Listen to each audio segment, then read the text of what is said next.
December 22nd, 2024. Progress update. This is a white oak, Monterey oak, and I had to cut this one back. I cut it back right here this spring. I think it was April, maybe March, and it grew easily 2 feet in that time. The dogs had broken it. They were playing and they ran over it. So it is what it is. Had to cut it back, but it sure recovered. Nice work. Some sort of boxwood here. Maybe an American boxwood. Good looking shrub. Kills it. Needs no water, no care. Nothing. Can't believe how big this thing got since I've been here. Same here. Planted this tree a year and a half ago. It was 2 feet tall.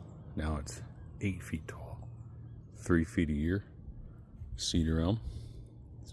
Yes, no leaves on it, but you can see how big it is. Holy moly, thing got big. 2 years. Some people say the cedar elm is a good shade tree. I disagree, really. It loses its leaves too early. So when we do have hot Texas springs, there's no shade. You know, this is looking pretty good over here.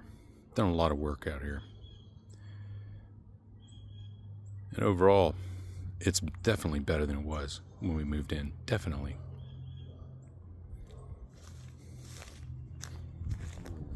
A little bit of a screen going on here. Cherry laurels. A whole bunch of them. Yeah, they're getting big now, finally. Finally getting to that sort of third tier where there's an actual screen. You know, there's no screen at the top. This kind of second level, there's minimal. And then here, there's a heavy screen, right? So we're looking for that growth here. Probably next year. Same thing here, probably next year. Eve's necklace here. I mean, this thing is, I don't even know what to say about this. Really, yeah, I just let it go. I do think this is one of those plants that is made to grow up through others.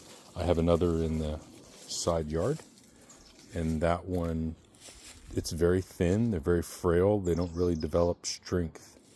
I believe that this thing is supposed to wind itself through other shrubs like that. I don't know that I'll get another one. I mean, maybe, but why? Gosh. It doesn't really seem to add a lot of value, to be honest. I'm sure there's something on it. I come out here and look at this plant every day. I never see any bugs on it. There's never, if it looks like a seed packet, like sometimes you'll see them on the back of leaves like this. It's not a seed packet, it's a dead spot. There's never any wildlife on this thing, so I'm not sure what it does above ground. Maybe it does something below ground that's beneficial, but I don't see a benefit. It doesn't flower that's substantial. I don't see any wildlife that goes to the flowers when it does flower, so I don't know. This one's finally making it. It was broken twice in the first year. Oh my gosh. Just struggled. Now it's finally catching on. And this is a great control for what happens when you actually don't water a second year shrub in Texas. This is only its third year, but I didn't water in the spring because I was watering it between here. I put a little hugelkultur action underneath here, so there's like sticks and stuff, and you know, kind of dug out underneath there, piled dirt on top. Well, just watering it there, it got no water, and it was hurting. I mean, it looked kind of like that everywhere. And finally I started giving it water properly where it wanted, and over here, and hey, it came back. But I mean, you do have to water a shrub for the first year. You have to baby it. And this one I kind of slacked off at the end, so it let me know. This one was as big as that one. the far one. And now it's one of the smaller ones after just dripping it. I mean, I don't water a lot. All I do is drip them. But I drip them during the dry season. And this one got nothing until the end of August when I realized, hey, how come this one's not doing very good? Mountain laurel. Love this guy. In another year, he'll be tall enough to get sun over that fence. So he'll get a little filtered morning sun right now. Gosh, can you believe this is a 4th year plant?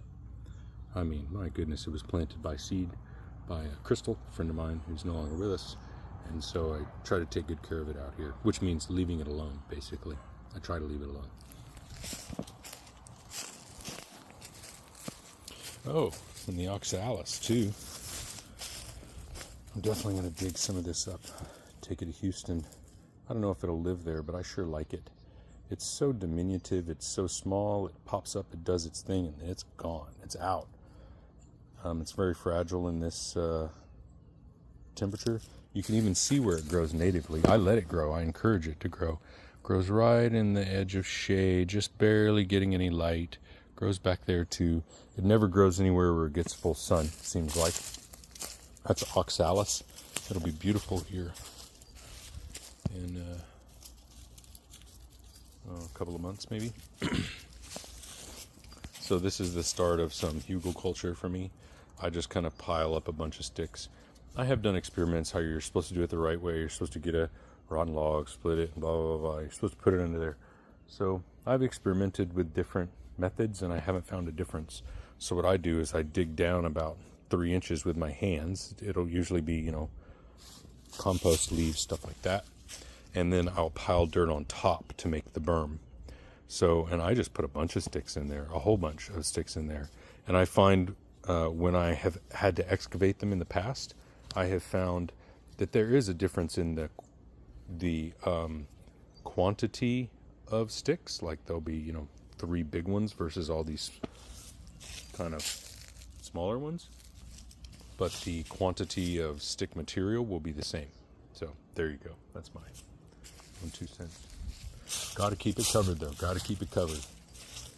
My good friend Susie Hicks said if you don't keep it covered, they dry out your beds. She was so right. Greg's Mistflower. I mean, this is the stuff that I use to attract butterflies back here. There's a big patch of it separated by some lava rock, and then sable minor, spikies in the background, kind of like that. This is an edible. Gosh, I can never remember what it is, but not only is it edible to me, but the caterpillars in the yard love it. So if I ever find any stray caterpillars, I'll put them in there. If they don't like it, they can drop into the Greg's Mistflower. Amaryllis right here. This amaryllis is for years just kind of hung on and hung on. I don't know if it's in a bad spot. I don't know, but I think I'm going to finally just move it to Houston. Get it out of here. This drain here is I put in years ago. Still functioning. Still does great. I come out here during floods and look at it, but it's covered. The thing is, this coverage is thatch, which really slows down all the water. It's been wonderful for the erosion. This plant is endangered. It is a big red sage, and I understand why it's endangered. I think the only way it survives is by being low to the ground, because this is how it lives. It grows in rosettes. I mean, it expands a little bit, but not really, and the rosettes take years to get this big. That is a 12-month-old rosette right there. I mean, it just doesn't grow very big very fast. Deer eat it. I think its only way to stay alive is to hide.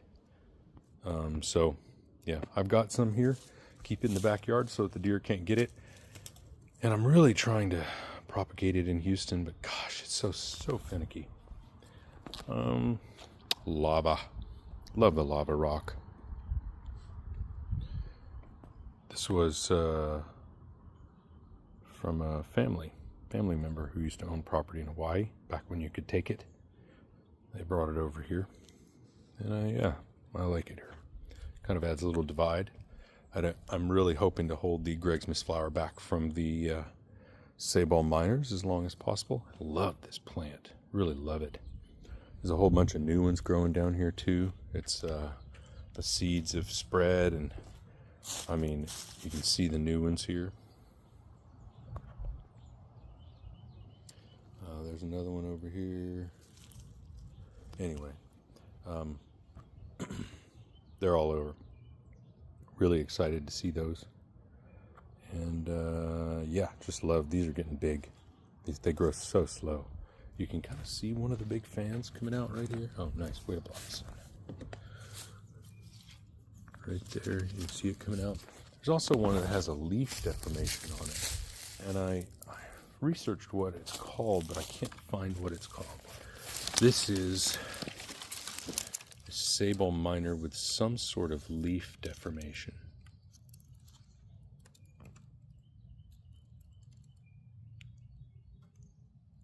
I don't know what that is. You know, I'm not formally trained in biology or anything. I know nothing except for what I see, and then I go research it. This just is interesting, and it's on all the leaves. It's kind of folded up. I don't know if you can see the fold. Unfocused on that. Perfect. There it is. See, it's folded. Folded up there too. Yeah, interesting. It doesn't happen on all of them, but it does happen on this plant on multiple leaves. This one's folded in a different way. And I keep trying to focus on it. There it is. Look at that. I mean, it's just weird. And it breaks at the fold too. See, this one broke at the fold. Yeah. So, yeah, I planted mint here, and it's kind of an experiment, but the mint is not going to outcompete that. So, I'm going to let the mint grow here, and that's why I got a berm and protect it and everything this year. This chili patine is right here. Its root trunk is right there. You can see how far out it grows. It really doesn't like it here. Really doesn't like it here. Its trunk is right there. It's growing this way. So, I don't know, considering digging it up maybe? So beautiful though. It's certainly doing well. I mean, it doesn't hate it here. I just don't think it likes the summer. And it doesn't grow this way at all. That's the light. It's growing against the light, so it's getting too much light. It's trying to tell me, getting too much light, getting too much light. So, I don't know, maybe I'll leave it there and just let it seed out. Over here we have Turk's cap. Oh, actually more pollinator stuff. That's right, that's what this is all about, really, pollinators. This is another edible. I've got another pot, and whenever I find this plant, I just throw them in the pots that I have because the butterfly larvae love them. I find all kinds of larvae on that plant eating it, so they obviously like it, and then they crawl off somewhere, and then they go make their what are they called? Cocoons. Earth boxes. Earth box has been around since a couple of these. Oh no, actually all these are the new ones, but I've had these for a decade. For real. Turk cap. So first, this drain. I put this drain here because the water was coming down and just eroding out all the soil. Like seriously, it was just taking out all the soil. So I put a whole bunch of rocks, these kind of rocks here, several 5-gallon buckets, because it extends out this way, just to slow the water down, and it really worked. The water still drains this way. It doesn't overflow, but it just comes slowly, much more slowly. And that allowed for all of this to come in. So this has been easily the most successful succession planting I've ever done. This is spiderwort. Spiderwort underneath there growing by the thousands. For real, by the thousands. And then there's Turk's cap. The Turk's cap is on its way out. You can see over here what it's all going to look like very soon. It's all going to look like that. Look at all the baby spiderwort. These are first years. I just took the seeds last year. I took the seeds from these ones. Actually, you can see the divide. You can see last year's plants. They're kind of healthier there versus the new ones. Yeah, you can totally see that. I seeded out all this area, and wow, did it take well. This is a great succession planting because as these are going out, these are coming in, and they last about as long. The spiderworts maybe last about a month too long, but maybe that's how it's supposed to be. Maybe I just don't know what I'm talking about. Yeah, I've never really talked about this irrigation system that I've installed.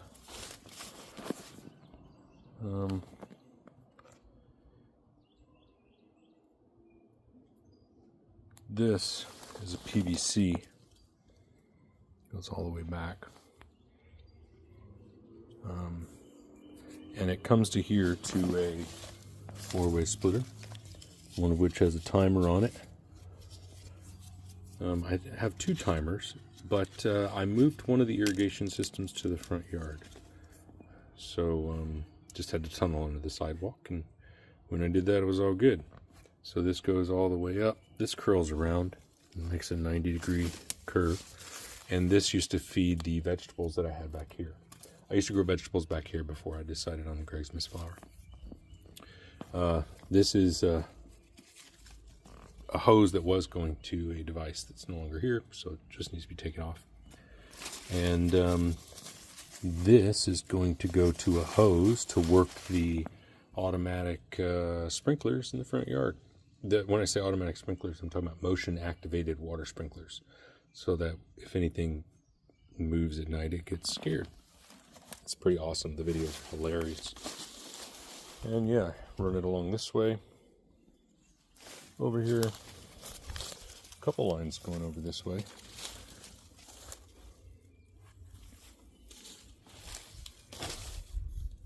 And then they run into here.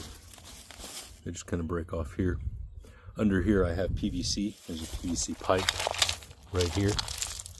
And I wanted to make sure that this was mostly in PVC as much as possible. So it emerges here and then comes into a splitter. But I haven't had to replace it so far. People and things tend to stay away from this area. And then I've got this, which goes under the sidewalk in a 6-inch pipe.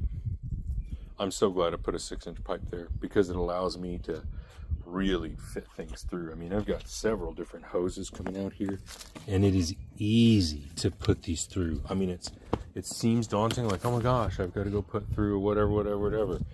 Coffee poured out. It is so super easy with that 6-inch pipe. It just fits. All you have to do is make sure the nozzle doesn't hang on anything. Fit it through. Comes out here. I've got to get the Dremel and do some more work. You know, see, I've got some done, but they're not all going to fit in there. So I've got to get the Dremel and do a little bit more work here. But that is amazing. So happy with that. We've got 2 irrigation lines that run out this way. This is all going to the recycling. Run into there. That's my my coarse material for my next compost pile. So I make my compost piles in the winter when because it's hard work, and I do that just transition it during the winter. So I've got all this coarse material lined up for that. And so yeah, runs under the coarse material. One line runs out here, the other one runs over here. There it is. So I tried to hide them as much as possible. You don't really see them unless you're looking for them. Over here is kind of ugly. That's one of the things I got to fix today. See how the tiles picked up? I'd really like to get this looking clean so I could just put the hoses out there, tiles in, and just kind of make that part of it. But I got to do some Dremel work there.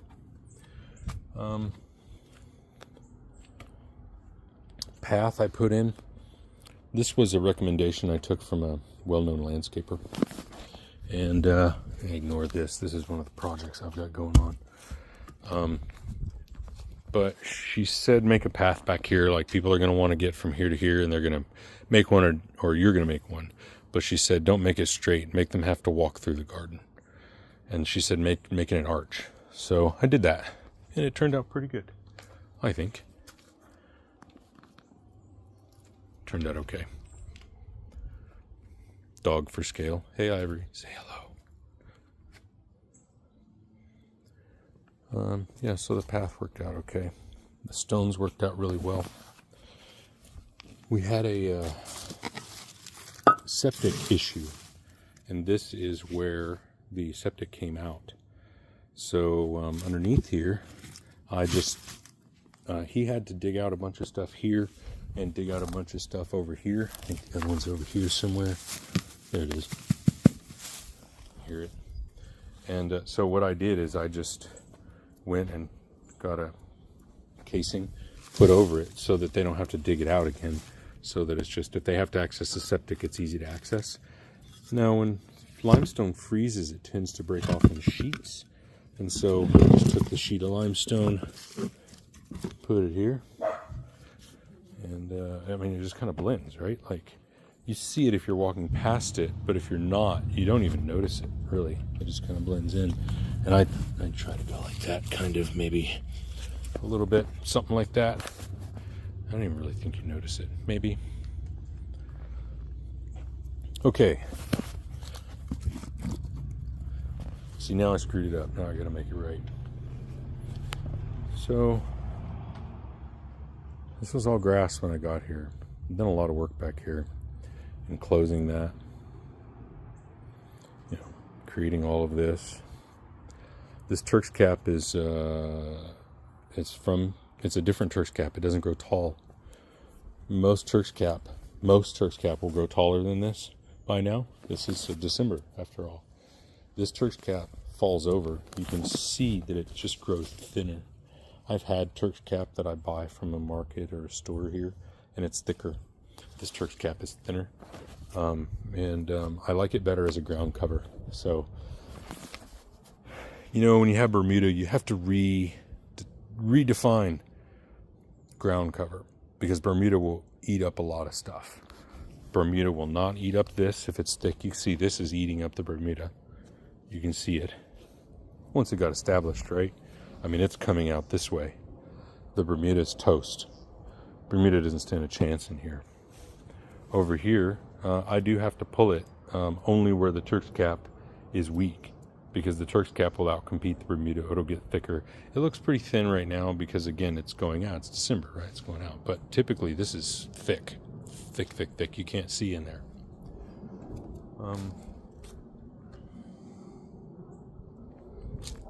What else? So I made this. So again, this is recycling stuff. Going to the recycling yard. I made this. I saw a video of a guy using one. There were no plans online or anything like that, so I went and researched how he did it, and it seemed to be in two parts, like a base, and then the base was hinged onto another part. So I made it. So I just put this together. If I had to do it again, I wouldn't make it out of 4x4s. Definitely doesn't need to be that heavy. I would have done it out of 2x4s and just reinforced them a little bit better. Like I need a reinforcement over here, just a strip across or something. But overall, it works great. Put the compost in here over the screen, 1/4 inch. I think they call it hardware cloth. I think is what they call it, or garden cloth or something like that, landscape cloth, something like that. Anyway, it's 1/4 inch. And put stuff here, screen it out. If it doesn't fit, bam. And this is big enough for a wheelbarrow to go through. So this is my third pile. I used to have, in the past, I had 3 compost piles back here. I had 1, 2, 3, and then I realized that there's so much more material that goes in the first pile than needs to go in the second pile, and then so much less material that goes from this pile into this pile. My third pile was, routinely only half of one of these. So instead of doing that, I will put it into 5-gallon buckets and put it throughout the yard wherever I need it. In the garden if I don't have anywhere to take it. But I take a wheelbarrow under here. This is my first pile, which I usually leave my first pile for a year. This is 2 years actually. This one was recycled. This portion of the pile was recycled last year, but this portion of the pile has been there for 2 years, and it shows. And look at all the compost down there. That's going to be like a lot. That's several wheelbarrows full of compost, which is a lot for me. And so putting that then in here for a second pile, I'll take the stuff that I can fit through here and make it into compost. And then second pile. There's going to be some stuff I just throw in here like that. I don't need to put that in the screen. But anything I think will fit, like that stuff, is going to go through here, turn into compost. And so I don't actually have a third. I just have a first and a second. So yeah, I'm about to go get a whole bunch more leaves. A whole bunch of leaves just fell. And so yeah, got this going on.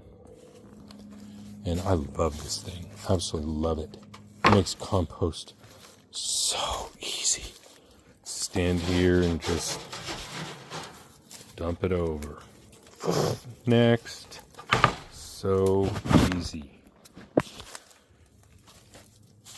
I guess while we're showing off backyard stuff I've done. See, this was my third pile, by the way. That was the extension I had for the third pile. I didn't need a full gate because I never had a full thing. It was just kind of, so I even have this. I just have that over there now. I realized how much wood I was going to need when we had a huge snowstorm and power went out for 5 days and there were brownouts and everything like that. And the thing I ran out of was kindling. This, small stuff. So now I have like, oh my gosh, I use a handful of that every time. There's so much there. It's 5 years worth of kindling right here. It even goes under there, as you can see. There's so much kindling. Second stuff. Got a lot of this, a lot of this. What I really need, I need these, that size. I used to think, man, I need more of these. But what I really want to burn is these. This log is a commitment. In my fireplace, it'll take 2 hours to burn this log. So I better be awake that long. Whereas this, I can burn a lot quicker. And so I don't have to necessarily commit to a bigger fire. So I need more of those. So I got a whole bunch, but still I need more of those. And this is just future stuff. This stuff here, you can tell is still green, kind of. It's not even dry yet. This stuff over here is pretty dry. A couple seasons on it. So need to split some of this and turn them into this, I guess, forearm size. But yeah, that's what I got going on back here. Jazzy and Ivory are so camera shy. They don't know they're on camera. I have not put the roof over here yet. I really wasn't sure. I just wasn't sure about this, and the roof was an additional commitment. So I guess maybe in another year. Everyone told me that this wasn't going to last. It's been here for 2 years now. So it actually did last pretty good. And I'm going to cover it again before I leave. But I've got to do some fence work before I leave. And when I say before I leave, I mean before we sell the house. We're going to downsize eventually. This house is huge. We don't need all this.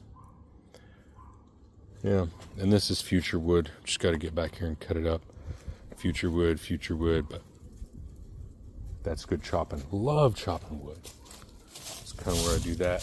I've had this bark pile here for years, and what I found when I excavate the bark pile, because I'll use some of the bark mulch, reptile eggs.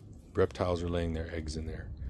And I thought maybe it was coral snakes, so I dug it all out. It wasn't. It was lizards. So I killed a whole generation of lizard eggs. So I'm not going to do that again. In fact, I add to it all the time. So I'm just constantly adding wood to the pile so that lizards have some habitat there. This is where I chop wood. Actually, I like this little niche. There's a little niche here in that. I didn't think I would, but it allows you to prop up odd shaped pieces of wood. So if they're odd shaped, you can just prop them up in there. Really nice. That's what I got for you. And that is the backyard. It took me 9 years to make all this. It wasn't just this, but 9 years. It looks pretty good. Pretty proud of that.